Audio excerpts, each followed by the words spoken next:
যারা পরিশ্রমী তাদের জন্য কোনো কিছুই জয় করার অসাধ্য কিছু না।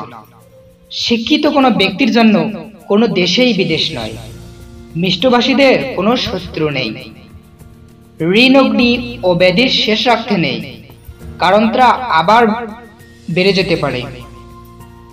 হ্যাঁ এবং না কথা দুটো সবচেয়ে পুরনো এবং সবচেয়ে ছোট, কিন্তু এই কথা দুইটা বলতে সবচেয়ে বেশি ভাবতে হয়।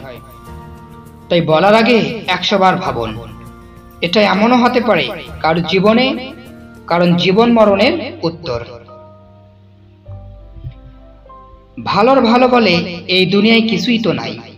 মন্দের ভালোই সত্যিকারের ভালো, তাই নিয়েই খুশি থাকতে হয়। বর্তমানটাই সত্যি, বর্তমানটাই সত্যি। অতীত কিছু না, ভবিষ্যৎ তো দূরের ব্যাপার। আমরা বাস করি অতীতেও না, ভবিষ্যতেও না।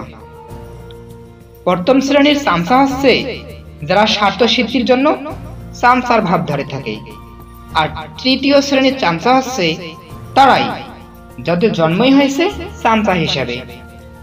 মানুষ যতই ছোট হোক, যতই সে অবজ্ঞাত হয়ে থাকুক, তার মাঝেও অসীম ক্ষমতা, অনন্ত প্রতিভা ঘুমিয়ে আছে।